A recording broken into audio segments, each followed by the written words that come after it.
how much further could I go in the industry? And I'm already linking with these great DJs and producers, legendary.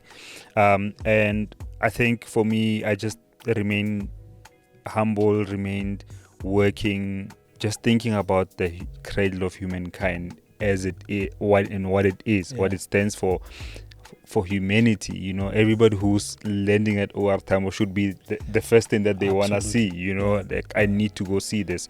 Sometimes we try to have everything set before we begin. I want things to be perfect. I want the lighting to be like this. So why draw and life thing? Before. And most of it actually is just about doing. And once you start doing, you start figuring other things out.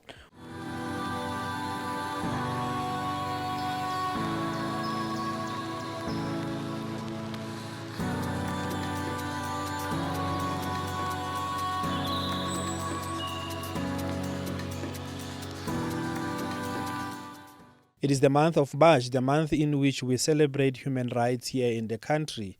In Gauteng, human rights means creators being able to leverage out of the sweat that they put in putting up that work. Human rights means access to our museums, our heritage sites that continue to define our soundtrack and the story that we are propelling to the rest of the world. Human rights means being in solidarity with those that shares in our common struggles, being in solidarity with one another, uniting behind the colors of our rainbow flag. My name is Barba G, your champion host. Welcome to another episode of Gauteng Lifve, a platform where we propagate, share and converse about everything that drives the visitor economy in the Golden Province of Gauteng. As we always do, we bring you guests, tastemakers, change agents, the ones that are the engine behind the story that we are telling. They are found in our music and creative art space. They are found in our hospitality and tourism spaces. They are found in corridors of power. They are found in commerce. They are found in business. They are found in civil society. And today, what we are bringing is a continuation of our musical GP journey. And we have in studio today my dear brother and friend and fellow homie, Lesego Sir LSG Sefako. Welcome to Gauteng Lifve. Thank you very much for having me here. Lovely. It's, I guess, a surreal environment in which we just look at where we all come from, and how ultimately, our path crosses back again. But maybe as we always do in this platform, we try go retro and just looking back, walking in the streets in Mtown, deciding on what you wanted to do. Did you envisage 10, 15 years later, you'll be where you are? No, not at all. So growing up in Mafikeng, I think just like any other Kasi kid, especially back in the time, I was really drawn to music and dance music and kwaito, and anything that was released around that time, anything that was kind of popular in the streets. That's what I was drawn to. And I think when I came to Gauteng firstly to study, I was in 2006, came to Wits University just around the corner from here, to do electrical engineering because I had done pretty well in my matric, with science and mathematics and things like that. So naturally you would be inclined to these kind of engineering subjects and, but as fate would have it, after discovering that there is actually a soul candy shop, in Rosebank, and they were selling records, and I was listening to these guys, listening to their CDs, and I could really go into the shop, buy records from them. So naturally, that's how my, I would say, the beginning of me starting to see music as a professional career. The beginning of it started there. Absolutely. Yeah. So looking at your own upbringing, would you say the environment you find yourself in, whether it's access through infrastructure that were created there, whether it's the likes of your radio bob, the likes to a consistent circuit of music events, whether those that were confined to the space or national tours. Back then, you used to have Lion Lager music road shows, and all of this New Year's Eve type of stuff with the Kalawa cruise being, in town. And to a certain extent, the recording studios and as many say, the university also played a crucial role in mainstreaming the arts. Did all this infrastructure play a role in your now posture to life and to music and the creative space now when you get into the space? Yeah, it did. And I mean, Mafikeng Bophuthatswana as a whole, culturally, from a music, dance, gymnastics, sports, there was such heavy investment into these cultural activities. And there was just a vibe with the city. So musically, anybody would tell you if you're from Mafikeng, musically, these people are inclined in a certain way, So whether you're in music or you were doing drama or dance, with the likes of Mabana, for example, as an institution, and if you look at the amount of artists and figures that came out of that, became national figures and some of them international figures, it was really a thing. So yes, the growing up in Mafikeng, I mean, you mentioning Radio Pop, that was like their radio station. You had to be, if you're not listening to that, you're not cool. So the music that came through there, the events that came through at the stadium, all of these, I would say, kind of give you a natural inclination towards music, even though at the time I may not have foreseen that I would be doing this professionally, but naturally music becomes a part of my life. 100. So that, did it play a role in, choosing the line of study now, or anything closer to Wits is closer to soul candy, or closer to what I actually need, or the engineering part was something closer to connecting speakers and working with wires and the like. Yeah, I mean, like the engineering part, thinking about just the electronics side of things, I thought I love radio. Maybe this is something that I could end up working on. But still, the music wasn't, I didn't see it professionally at all. I was so focused into finishing my degree, and I remember after my second year, I did so badly, and I couldn't believe it. I'm like, I know I'm not a bad student, I study, I read, but because of the DJing that I had already, like it kind of like took part. It took me by surprise. I really went in and I wanted to DJ each and every moment I got outside of books. I would be DJ. I wouldn't be going out to do anything else. Like I would just be practicing. And I think just the love of music really drawn me like that. 100. And I guess the defined process was there. You understood what it's primary to you. What you came in here to do, which is get your degree. What that will take you through in life generally. But equally in an environment in Johannesburg, and like many other competitive cities around the world, requires you to move beyond just your confined now, even at the job space. Having one job now in this economy, it doesn't actually help your cause. So will you say that provided almost like a safe landing, knowing that even while I'm doing the DJ thing as a side, it's actually not that I'm doing it and there is no possible end result.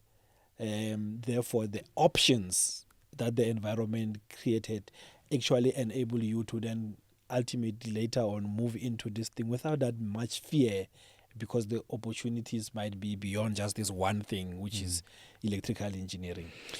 It's an interesting question that you're asking, and I think at the time, I did not think that further out, just the love of music and being in the space, what it did for me, I just told myself I couldn't see myself doing anything else. I was just so fully into it, and it got worse as we're traveling with these gigs, playing gigs around campus. Found myself in Soweto, meeting a couple of guys, and they were actually making music. Okay. And I'm like, what? I Now thought another- DJing was crazy. Now now you are into you beats. can make beats, actual songs. So from there onwards, I kind of knew, and I remember going home after second year, and I had an academic exclusion. So they gave me a year to go and think about what I want to do. Then I could come back the following year. So I kind of tricked my parents into it. I was like, you know what? They said during this year you could do something you like, and then you can. It's a gap year kind of thing, But like that year, that's when I started with Soul Candy as a student, making music, and I never looked back after that. Yeah. And I guess that brings us to your actual break in the industry. And will you say is it the 2011 Sex in the City song was really your introduction to industry, despite the other work that we have done out there? And your first reaction when you saw that popping? Yeah, also that song, when I had it, I had made it, and I was actually looking for gigs. At this time, I was almost feeling depressed because I wasn't really getting gigs, and things were not moving, for me. And I remember there's a guy I sent the song to. I knew the guy had started promoting events in Bloemfontein, DJ Mavosan. So he did some nice events in Bloemfontein. And the only reason I sent him the song was hopefully he could book me, But Christos heard it from him. Christos wanted the song. And DJ Christos played it at another gig. Ralph Gam was there. So it was like fate, really, because that's how Ralph Gam discovered the song and was like, listen, I want to license this song onto my label. And Gogo Music already was a very strong, established label, and Ralph had just moved to Johannesburg to start living in South Africa. So things aligned quite at the right time. Yeah. Wow, what an introduction to the industry. At a formal stage. And to what extent did that immediate access? It might have been out of faith. Somebody sent a song to this one, and this one happened to know this one. But be that it may, now that entry, which now is characterized by immediate access to this, giants and of the industry. All of a sudden, you now have some access to Christos, and Christos have access to Ralph, and by that association, you also have access. And how did you take up that? And your first reaction to that type of an environment? It kind of validated me firstly, because when it happened, 2011, I had actually started working at a TV production studio. And so I was working during the day, making music at night, and this was kind of like full time, and I did that for like 10 years straight, working at this job full time. But I took that as validation and as a step in to say, okay, if this one song could get me this far, what do I need to do? If I work relentlessly, how much further could I go in the industry? And I'm already linking with these great DJs and producers, legendary. And I think for me, I just remained humble, remained working. I just continued working hard. It was my life. I didn't really have much of a social life, outside that. It was just like work, come back from work, and then another work, which is music. The importance of that, especially in all front, knowing that on the other side, there's a boss that I must respond to. There's targets. There's things that I need to meet. But equally, on your other side, you have also started to take your work in music as a business. Yeah. And using the knowledge and the leverage on this side, did it also apply to your own process? And will you say that equally helped you to almost become structured? Yeah. And organized? Because I guess that this might be the challenge some of our current creatives, and especially young creatives, are facing. And they are looking for solutions in places where they might not find a solution, but probably your case might be of help to them. Yeah, certainly having work at that time, it really helped me because I then did not have any pressure of necessarily releasing unfinished work just for the sake of having work out there. And I could really take time on honing my skill as a producer and building the brand steadily. I mean, it has its own pros and cons, because like some people are super talented in such a way that they could never work. They feel like they are so talented and work stifles them. Exactly. And some people like me, I feel like I'm a bit more measured, and I know where my limitations are, and it takes me a bit longer than many people to get to where I want to go, especially creatively, when it comes to music. So I do take my time with that because I understand who I am. But what the point that you're making is, it's an important one, because if you have some kind of work that solidifies your income, on a monthly basis, it doesn't have to pay you a lot, but like just something that comes in, that your rent is sorted. I had a daughter by then. I knew that I could send money back home, and so the basics were sorted, and I could really focus on the music without having any pressure to do so, and I could really be focused. And the work did provide a lot of stability also in terms of helping me grow and developing me as a person and as a leader. And eventually at that work, I grew, naturally within the workspace, ending up becoming a director for TV shows. But that also really shapes the person that I am now. Absolutely. Yeah. And that becomes, for me, a valuable lessons for the youngsters out there to say, embracing all these traits helps you in creating and instilling a culture and a system of work ethic amongst yourselves. And if all South Africans, we adopt that, we reinforce that, that will go a long way. Would you say, Lesego, that also helped in shaping your future collaborations and the type of collaborations you do beyond just music, or some into the culture itself, having that driven approach and having been deliberate about it, naturally that also lends you with like-minded people. Yes. The likes of Tsepo, Muthala from Tsepo Jeans. Yes.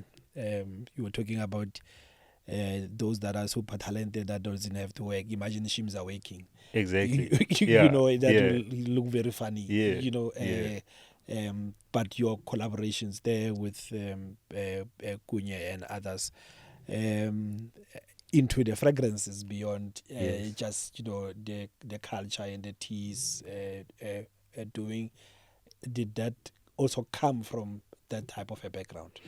Yeah, I think everything shapes us, truly so. I believe in being surrounded by whether anything that can build us, and being the environment does not necessarily have to be physical all the time.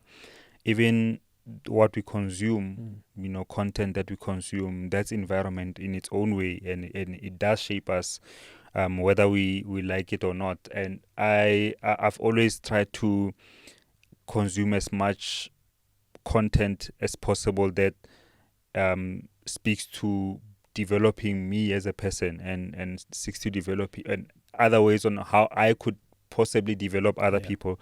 So when I met up with Tsepo from Tsepo Mohlala from Tsepo Jeans, we started a friendship, and slowly after that it kind of grew on to what we what became a joint collaboration on a fragrance, and we wanted to try something that we both had never done. I mean, like, none of us knew much before about scents, and you just walk into a shop and buy, but we wanted to kind of go into it as a project that could be an inspirational thing for people to say you actually don't need to know everything about for you to start, and once we began, then you start learning the process and how it's made and everything that and it comes together, and I think it's such a beautiful story that people and anyone could be inspired by. Like, sometimes we try to have everything set before we begin.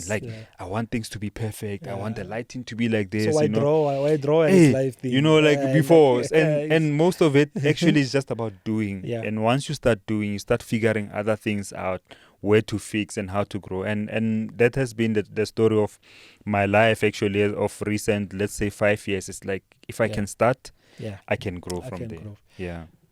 Great stuff. And I guess this delves nicely into the next segment, which is about beyond the producer, beyond the DJ, and now with that ethic, with that culture, with that collaborative approach in mind, and with that can-do attitude, you say. But what happens when I'm not booked? So do I just stay in a house and it's Saturday, or do I curate my own event that I can play in? I can book myself in, so that it creates this consistency in terms of calendar. If I had to present my credentials somewhere else, it sees that there's business here. Is that how, for example, curating your own events that you own, that you play in, came about? So the curation of these events, I would say it came about looking at what we felt was lacking into the event space, especially looking at deep and soulful house music and how it's been presented, and it's still solid. You go to different pubs, Chisanyam, Kokasi, there's a lot of places that are still predominantly playing this type of sound, but it lacked representation in a outdoor music format, something that people can really look forward to. You plan for, like, okay, next month this is an event I'm going to, and I mean, also I do have to give a shout out to people like Shimza and the team at Kunye for the work that they had done, and that also kind of also increased our belief, to say they could do it, we could do it too. And we had to find ways in which we do it in a way that speaks to our audience and the kind of music that we do. And I would say that we've been really blessed to be able to attract the kind of audience that we do. It's a very mature audience, and a lot of people, when they leave the space, they're like, wait to come back. You can't wait to come back, because they hadn't found things like something like this before. A space where it's like, it's chilled, it's really relaxed, the music is soulful, there's a lot of sing-alongs, and the space itself provides something that wasn't there. So we've been really blessed with this project, Bread for Soul. Maybe jumping into the and now, with the deep and soulful house, history and its evolution, whether the early 90s years of house evolution in South Africa, for example, as just a straightforward genre, created an avenue and a consistency that at some point it needed to be leveraged beyond, licensing agreements, but by leveraged by the people on the ground. Yes. Because the the appetite and the audience and the appreciation and love have always been there. And you pick it up with some of the international artists when they land for the first time and they tune on to the radio, their songs is playing, and it's just normal for us. It's not a curated party. So that on its own should have played a role in terms of what we desire moving forward with this deep soul thing. But also, to what extent does sounds that were regarded as garage sounds that were regarded as deep underground sounds, now find expression in an environment where it's a picnic space, and how are you dealing with what might be the perceived contradictions, or is that opportunity that you are jumping on? So it is precisely that opportunity in one part, because there's music that you could only listen to in certain spaces, and would not appeal to people dressed up nicely at a picnic, at a garden space, beautiful. But like, we had to create that, and I think that it's a story of belief. Of sometimes we ourselves could be the ones stifling the growth of our own things, because like, we just like, no, we just want a little corner there, and the corner is fine, but I think it doesn't serve the bigger purpose, because I'll make an example. When we started Bread for Soul, it was 300 people on a rooftop, kind of similar to how Kunye started, and we did it every month, every Sunday. And once we started doing the slightly bigger outdoor, some of our regulars would be like, the indoor stuff were they were nice and intimate, we miss the intimacy. But like, we had to find ways of scaling it without losing the essence of what the music represents, but still scaling it, because now it's still something new, such a big outdoor soulful house festival. It's still something new to people, but we had to do it. And I remember having a chat with someone. I said, when we did 300 people, we used to employ about 8 people on the event. That's it, all around. Right now, we're doing 4,000 people, and we're employing over 70 people, 75 people. That's only for Bread for Soul. I'm not even mentioning like other suppliers that are coming in, and everybody. And you can imagine the amount of impact something like this creates. So, no, we should not feel small about it, and we should really drive to still scale it while preserving the essence of the music, but realize the opportunity that it creates. Absolutely. And but also retaining, but also there lies an opportunity for midweek build up to the main event, activation of those deep underground spaces. Therefore, the opportunity is not just restricted to the Saturday of the event. 100%. We're exploring, when we had Ralph on studio, which will come to, about equally sounds and content pieces that moves beyond the entire full music or a length song, of 3 or 4 minutes. If you switch on your car and there's a sound that comes up, how does our identity gets reflected through that sound? If that car is made in Roslyn, why is the sound not a Bacardi that represents piano? But that little sound that comes in for 5-6 seconds, but you could tell immediately that this is the sound. So for me, that was an interesting avenue that also says, even if you have this thing, expansion on it, it's really crucial, but it doesn't mean you have to always go up. You can go down, you can go vertical, and that's how the plug and play things come through. Speaking about the legendary Ralph Kam, his influence on you, one of the platforms where I saw him literally holding your hand, we had coordinated an activation in Berlin, in Germany. And I had said to him, look, Ralph, we are here every year in this big tourism expo, one of the biggest in the world. And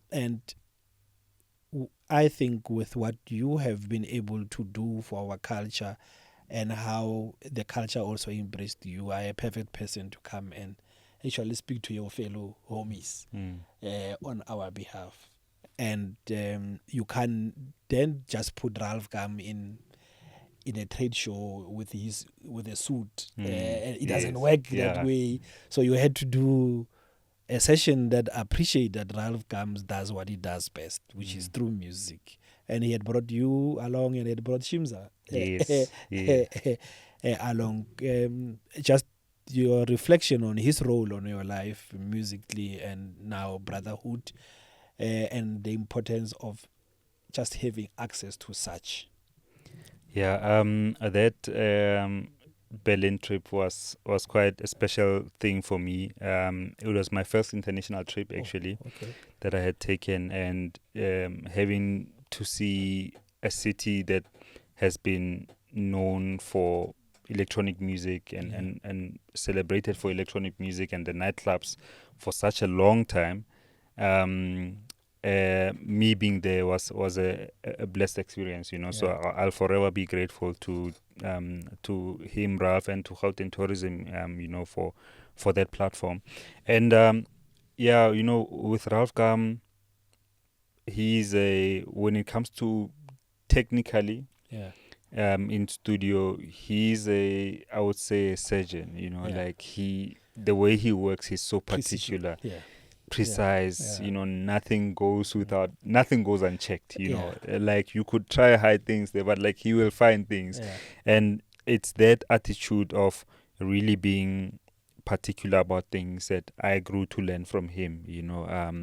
And while he was doing that and being as great as he is as an artist, as a producer, he was still a humble person, you know. And regardless of where he is and who he speaks to, he's the same, you know. And for me, it's something that I felt it's not common in our industry, you know, especially back in the days. Now things are a bit better, but you used to have an idea of artists being so arrogant and you know, the way they would engage with people.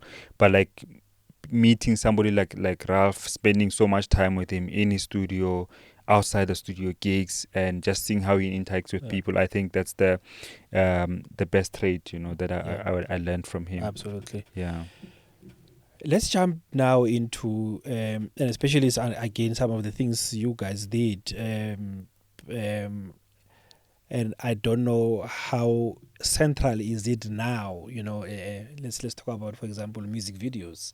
You know, back in the days, how music got released in South Africa, it had to follow a specific template. You know, a single, you syndicate it out a little bit, and then if it catches fire, you follow it up with a music video. And then it will play on these television channels. Now they no longer exist. You know? So where do we play all these music videos? But the essence of my question here is that also being deliberate about, for example, shooting in the cradle of humankind. You know, one of your music videos, which demonstrate your understanding of the importance of specific sites and what that through music could be achieved, you know, in showcasing our heritage sites, our tourism sites. And is that the best way equally of, you know, infusing the arts and the tourism and the heritage? Yeah, I think it's so important. A lot of the time when people travel, people travel to Europe for different sightseeings and they see all of these national monuments and similarly, that's what we need to promote here. And I think music is an important tool for that. You know, just thinking about the cradle of humankind as it is, what it is, what it stands for humanity. You know, everybody who's landing at OR Tambo should be the first thing that they want to see, you know. Like, I need to go see this. But I think using music is it should be an important tool, and I think we need to do more of that. Music videos, festivals, and to also showcase these sites using the power of music, you know. And there's a lot of festivals that I see now abroad, even like Black Coffee is doing a festival soon. I think it's in May. Yeah. In Croatia. In Croatia, yes, I've seen that. At a special monument, and these kind of things do promote the locations to be seen by the world, and it should be done over and over again. More and more people need to see these sites. Absolutely. And still on getting the music out, beyond just using the venues and the like, currently, how are you guys getting the music out? And the reason I'm asking this is, for example, we're just coming back from a Kunye weekend. And part of our engagement with our travel trade, that is our operators, accommodations. So we've been able to get preferential rates for those that are coming in to closer to the venue. Conversation with them, e-hailing about even a curated playlist. On when I get in and I'm going, to Bread for Soul, there's a Bread for Soul playlist, in the car, just to get the music and the culture out beyond traditional confined spaces. We're talking about hotels, in their foyers, in their lounges, in their pools, at a specific hour. It's soulful deep house session, that coincide with Bread for Soul festival in that specific space. If I had to curate a tourism route, surely those will be the key touch point. So, but the point here is how important is creating that systems that tells the story beyond just this through distribution of music. To what extent do we say? I remember telling the team that the last time we worked with it was what is the body that came before? It was one of the music associations, and then we packaged an album about Gauteng. It was in the build-up to the 2010 FIFA World Cup. And you can imagine the songs about Gauteng. It's just a plethora. So it was a compilation. That's the word. It's a compilation. So from Stimela Sasazola to Mamelodi, and so we took it out. So the reason I'm referencing this of getting the music out beyond traditional platform is that is the opportunity for such. The World Cup Gauteng songs was out there. So imagine a compilation of the World Cup songs themselves across the different countries, or a compilation about Kimberley and his diamond story, and like, not just restricted to Gauteng. Your take on that? Yeah, I think it's a smart take. I think it's something that could also expand the music beyond the way we normally experience music, and also ties in with the work that the tourism sector should be doing, and I think there's so many ways that music can be used, especially like if you look at local music and how much of it is there. There's just there's a music piece for everything. Whether you're thinking about a movie or you're thinking about a soap or a drama. But like the point that you mentioned is actually quite interesting. Yeah, if you get into an Uber and you Uber into a Kunye or a Bread for Soul, like the playlist kind of, and everything is aligned. I think there is definitely a thing there that we could focus on. Absolutely. Yeah. Let's wrap up Sir LSG with there's no way I'll leave you without asking you this, especially in the world we're in, influencer driven world, a lot of social media content influence world, very little appreciation of the separation between yourselves as an out person and the family and stuff like that. And having now to operate and work in this space where you work with your fellow DJ, your partner, it's your friend, and it's also your wife. Yeah. How is that possible, in the midst of doing this, and what advantages does it comes with? We'll leave the disadvantages for now. Well, I can tell you there's a lot more advantages Yes. than disadvantages. I was just thinking, we always talk about it with my wife. If we were working in separate sectors, and one is busy with the music, and you get to travel like for like a month or whatever, that time you spend is not that much. So we spend a lot of time together. So I mean, you can imagine we travel together. If I'm here for like 2 hours recording this podcast, I'm thinking, you know what I mean? Like it's that time. It separates, but I think we do have our own time as individuals. Like there's other things that she likes to do, like acting. She's an actress, and she gets to spend some time doing that craft. I get to spend more time in studio doing what I do. But I think what we decided to do with the kids is like to never post them on socials. Just to separate what we do from the family side. And I would say that has been a great thing for us to create an understanding, between us. I think I would say the most difficult thing really is not being with the kids full time, because of the work that we do. And how do you switch off? How do you switch off even when you are home? So do you even have two sets of turntables there? Because I see a fight about who got to the desk first.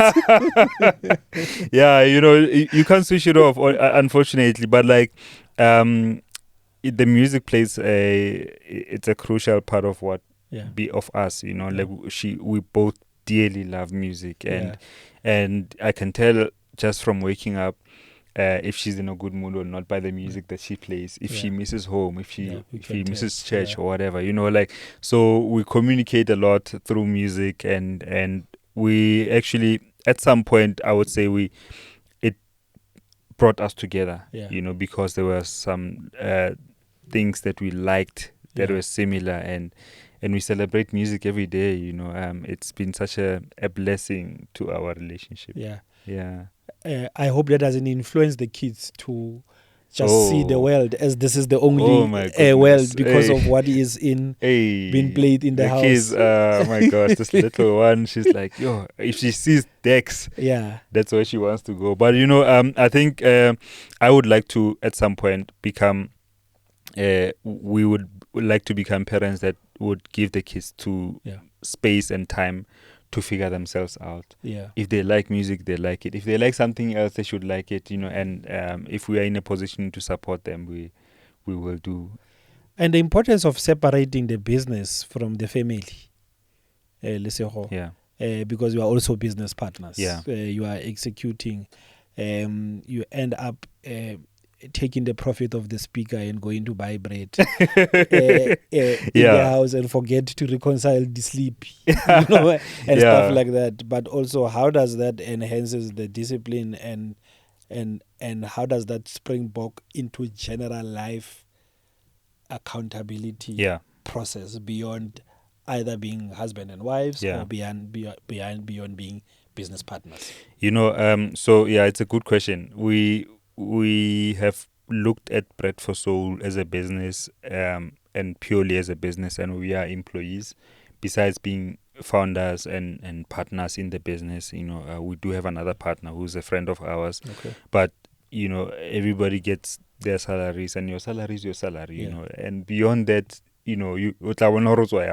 but the business has to stand and has to survive, and we've got a lot of people that are now permanently employed within the business, and we run it like a business. And I mean, we're learning, it didn't start like this. In the beginning, it was like we didn't have structure, at some point you had to get an accountant, but like right now it's a solid business and it's run like that. And we also see it as something bigger than us. So it's not only for us. At some point we might leave it for other people, but like the fact that you grow something that it can benefit a lot more people than yourself, and I think that's the main main goal for us. No, shout out to your wife, Soul Diva, and also congratulations on the television show. Oh, thank you. I had the chance to see actually the two stuff, and it's quite funny when you were actually at the show and now you are seeing it live, and now you want to become the producer, okay, or the day shots and the night shots. Yeah. How do we separate them into different episodes and stuff like that? But yeah, super congratulations. Thank you. Gauteng Lifve. We appreciate and see the work that you do. So being now on this television channel, expand, I guess that's another platform that we will expand the music, we expand the culture. Absolutely. I want to see it on an aeroplane. That television set where you are able to also put your headphones, be able to play, and that's how we expand the sound, and that's the conversation we're having with everybody in that space that we host here, to say how do we work together to actually expand the sound. There is the proof of concept. It's running now, on DSTV. So well done for that. In a few seconds, your guide to the people that are coming for the first time, as much as you left Mafikeng in 2006, came in here, studied, there might be somebody who showed you around. So if you were to be a curator of an experience for the first time as in Gauteng, what will that include? Obviously, a 10 at the Table Jean store will be one of those. No, but what will be definitely the others? I would actually start by the Cradle of Humankind. I really think it's an important monument and a place to visit for everyone. Start there, of course, get some drip at the Table Jean store, come looking nice, and then I would say if I would have lunch, I'd probably go to Soweto. Nothing fancy. I like street cred nature. But immediately after lunch, I cannot miss going to Bread for Soul. You know what I mean? So there is the music and there's the food and everything that that feeds the soul. And we're looking forward to an internationalized Bread for Soul, that can also communicate its roots, because sometimes you need to go into those markets to actually tell them about the base, and actually show appreciation and show face in those specific markets. Any planned projects that are coming? Any expansion plans for Bread for Soul? Will we see Bread for Soul Gaborone soon? Yeah, well, I can't say, but at the moment we are really just solidifying the brand and making sure that the execution is right, growing the team steadily. There are other plans which I can't talk about now, but when they are ready, I'll come back to the podcast. Number one. Yeah. That I guess gives us an opportunity to have the second session and second episode that now expands into the culture and look at the future. We have spoken about the past. We've spoken about what has worked. Sir LSG, once again, thank you very much for coming to Gauteng Lifve. We don't take for granted your time. We truly appreciate it. And we're wishing you and your team all the best. Let's continue to allow music to live and be the fruit and the poison that sprinkle in our hearts and in our soul. Thank you. Thank you for having me. That has been another fascinating episode of Gauteng Lifve. As we promised, we bring new change and tastemakers.